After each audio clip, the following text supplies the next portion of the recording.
So ito yung actual na interview sa kanya, no, sa isang press conference yata to. Sige, tuloy natin yung video. This question, Alvin. Nakiramay ka ba nung mamatay si Jack?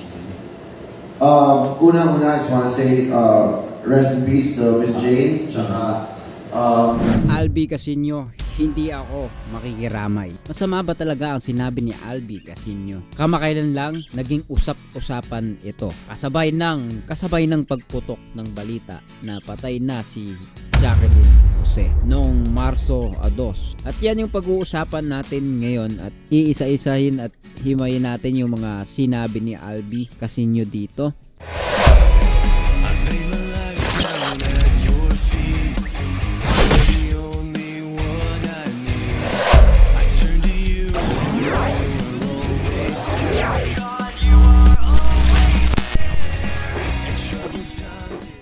Hanggang ngayon ay hindi pa rin napapatawad ng aktor na si Albi Casino ang dating kasintahan niyang si Andy Eigenman.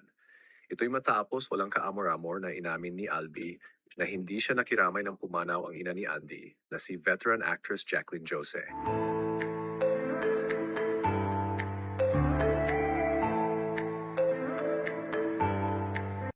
So yung video nga pala na pinapanood natin galing to sa Celebrity Marites. Ito yata yung pangalan ng channel sa YouTube, no? So puntahan na lang ninyo kung interesado kayo. Gusto ninyong maging Marites. Puro ano yata yan, puro usapang Marites. Celebrity. So play natin, play. Walang paligoy-ligoy na sinagot ni Albi ang tanong ng press kung nakiramay ba siya nang mamatay ang veteran actress na si Jacqueline Jose. Ayon kay Albi, hindi siya apektado sa pagkawala ni Miss Jacqueline. Bukod dito, hindi rin umano siya dumalaw sa burol ni Miss Jacqueline dahil unang-una alam niyang hindi siya welcome sa burol nito. Kaya wala umanong dahilan para makiramay siya. Ani Albi, unang-una, I just wanna say rest in peace Miss Jane. Saka condolences sa lahat na nagmamahal sa kanya pero hindi naman ako apektado dun. I don't think my presence would be welcome there. So ba't ako makikiramay, di ba? Base sa sagot ni Albi, ramdam nga ng maraming netizens na may galit pa rin siya sa pamilya ni Andy dahil sa ginawa nito noon na labis na nakaapekto sa kanyang showbiz career. Kung matatandaan, kasagsagan noon ng kasikatan at pag-usbong ng karera ni Albi bilang katambal ni Catherine Bernardo sa teleseryeng Mara Clara nang mayanig ang kanyang mundo matapos siyang ituro ni Andy na ama ng panganay nitong si Ellie. Inulan ng batikos si Andy matapos niyang itanggi na siya ang ama ng anak niya. Dahil sa kanyang pagtanggi, kaya naman nasira ang kanyang imahe matapos siyang akusahan na isang irresponsibleng ama. Ngunit kalaunan lumabas sa isinagawang DNA at paternity test na totoong hindi siya ang ama ng anak ni Andy kundi ang ex-boyfriend nitong si Jake Ejercito. Gayunpaman, masasabing the damage has been done at ilang milyong kontrata ang nawala kay Albi dahil sa issue na hanggang ngayon ay dinarapdap pa rin ni Albi at hanggang ngayon hindi pa rin magawang patawarin ni Albi si Andy.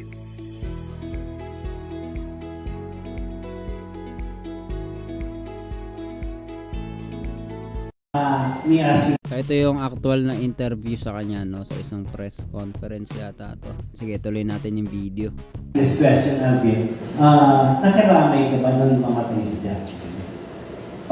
una-una, I just want to say rest in peace to Miss Jane. Tsaka, condolences sa lahat ng taong nagmamahal sa kanya. Pero like, diba, hindi naman ako apektado doon. So, bakit? I don't think my presence would be welcome there. So, ba't ako makikiramay, diba? Thank you very much, Alvin. Good luck and congratulations sa movie.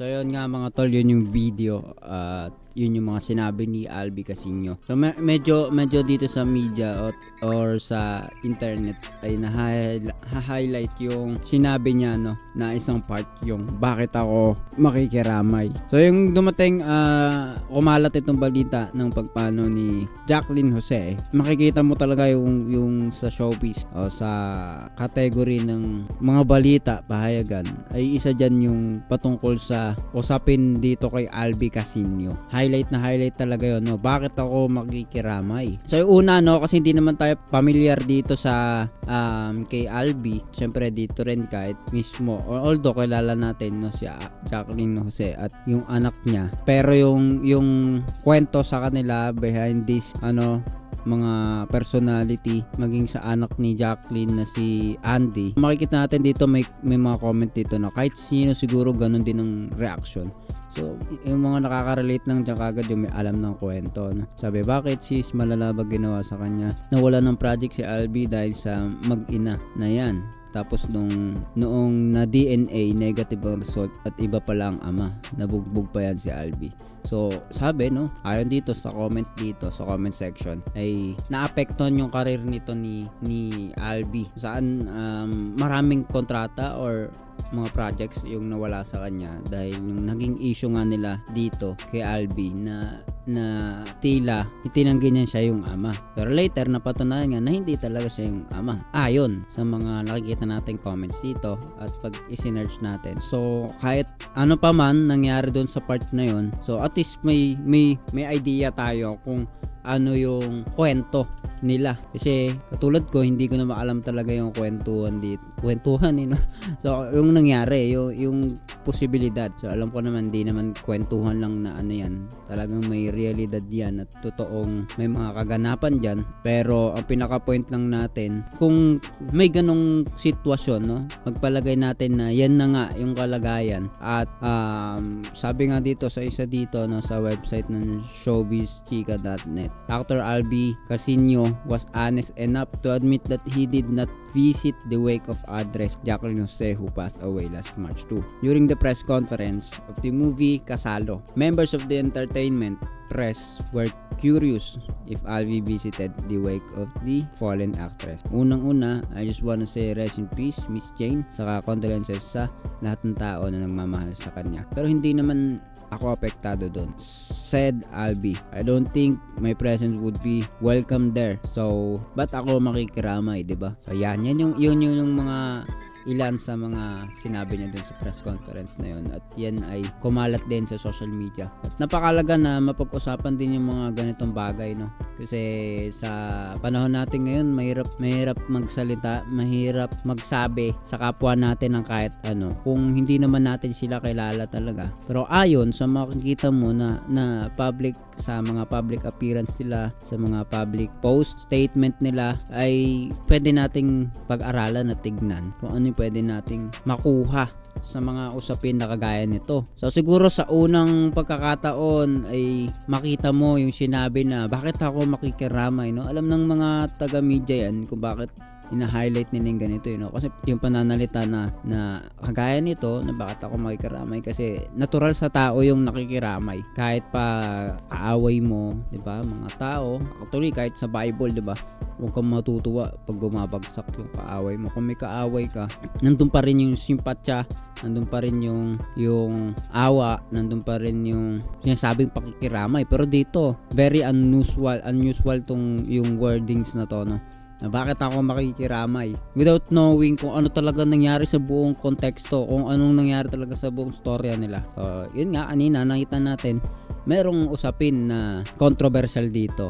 Yun yung patungkol sa mga anak, no, na itinuturo sa yung ama, maaring tinanggi niya, ganito, ganyan. Pero ang point doon, na nagkaroon siya ng problema doon sa tao na may connection kay Jacqueline Jose, which is si Jacqueline Jose na isa sa kilalang actress sa ating bansa na namatay. At nirerespeto rin naman ng marami yan, no? Pero biglang lalabas yung ganito, no? Bakit ako may karamay? So, yun nga, considering this story or itong reality na merong ganitong usapin, so tingnan natin kung ano ba sinabi niya, 'di ba? Una, sinabi niya dito, no? Tingnan natin kung talaga bang parang wala siyang pakialam, no?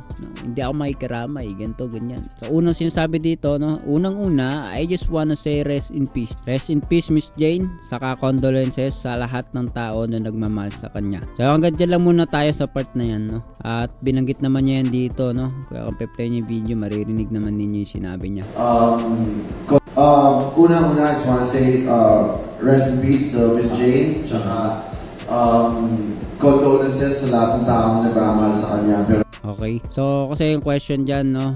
is kung bumisita ba siya doon sa burol o lamay, ay makikita natin, ito yung una niya sinabi. Unang-una, I just wanna say rest in peace, Miss Jane, sa condolences sa lahat ng tao na nagmamahal sa kanya. So makikita natin na yung bahagi na yan ay naniniwala ako merong touch ng pakikiramay dun eh. Merong sinasabing sympathy, merong sinasabing pag-unawa doon sa mga namatayan, pagmamahal, merong baga pakikisama, humanity, something na mga katulad nun. So pwede natin sabihin may respeto si Albi dyan sa mga pananalita na yan. Pero dito sa mga kasunod, no, ito yung mga controversial na binanggit niya o mga salita na controversial sa sinabi niya. Sabi niya, di ba, una-una, I just wanna say rest in peace, Miss Jane, sa condolences sa lahat ng tao na nagmamahal sa kanya.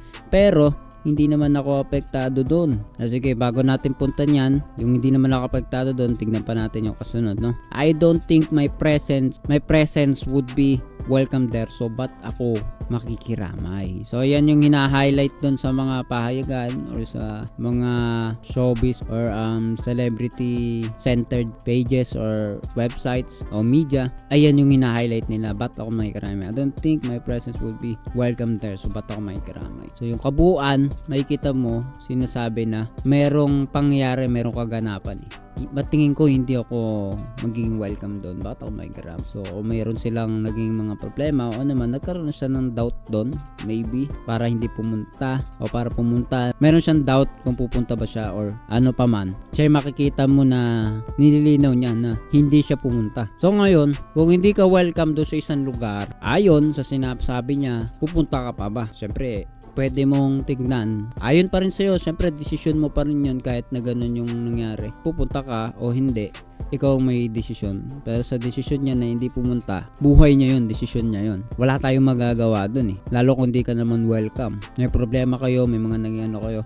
Pero nandun sa pananalita niya yung pagpapahatid niya ng pakikiramay. Although sinabi niya hindi ako makikiramay, I believe sinasabi niya to upang ipahatid yung pagtugon sa tanong kung pumunta ba siya, diba? If Abby visited the wake of the fallen actress, kung pumunta ba siya dun sa mismong namatay o mga namatayan, eh sinasabi niya, bakit ako pupuntahin kung hindi ako welcome dun? So maari coated ng emotion yung statement niya na ito, nararamdaman niyo ng mga nakikinig at yun talaga yung darating sa kanya na medyo iba. Pero 'di ba, kung iintindihin mo ang realidad, una, hindi naman siya apektado talaga. Kasi yung titignan mo, hindi naman siya pamilya talaga eh. Hindi naman siya para kumbaga hindi siya immediate family or something na katulad nun.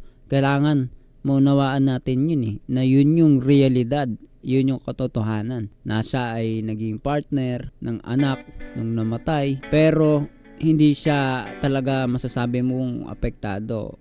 Kaya malungkot man siya o hindi or ano man na sabihin niya is labas talaga siya. Usaping pamilya na yan. At alam ko, no, kung di ako nagkakamali, hindi naman talaga, wala sila talagang anong relasyon ngayon, no? Kung hindi, wala naman siya anak doon or hindi naman sila kasal o something. Hindi ito bagay na magiging big deal kung nandun man siya o wala. Pero masyadong ina-highlight ng mga tao to, na parang tila merong pangit na ginawa yung tao. Syempre, para makahakot ng views, makahakot ng mga magbabasa ng pahayagan or bibisita ng website o mag-share ng post, 'di ba? Ito yung nangyayari ngayon sa media, which is makikita mo totoo naman, no? Yun naman talaga sinabi niya, bakit ako makikiramay. Pero sana, 'di ba, kung mas ini-improve pa ng mga tao o ng mga nagtatrabaho sa ganitong kaparaanan, no? So medyo malaki dito nga sa post na to, 800 yung angry, no?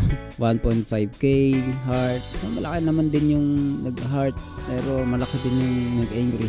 Merong damage na nangyayari sa isang tao kapag alam mo yung na-highlight mo isang bagay na controversial, hindi malinaw o mami-misinterpret. So yun lang, no, nandun pa rin yung pakikiramay at ako'y naniniwala doon. At yung pinatutungkulan niya doon sa bakit ako makikiramay is bakit ako pupunta simple as ganun lang, no? Kasi makita mo naman si Albi Casino is hindi naman talaga maano sa pananalita, mostly nga sa interview niya makikita mo English yung sagot niya, at hindi ko man siya kilala na artista. Maybe meron na dyan mga usapin ng language barrier or kung paano niya i-deliver yung mensahe niya. Pero sa katapos-tapusan ng video na to, makikita natin na tayong mga manonood, tayong mga nakakakita sa internet ay hindi marapat na tuldukan o hatulang kagad yung tao na ito sama nito or ano, pero alamin natin yung kwento. Tapos natin malaman yun, nasa inyo yun kung anong tingin ninyo. Comment down below ano masasabi mo sa issue na ito, at kita ulit tayo sa susunod na video. See ya! Hi guys, if you enjoy watching videos like this, please hit the subscribe button so you will be updated on our latest videos. You can also follow me on TikTok and Facebook. See ya in the next video.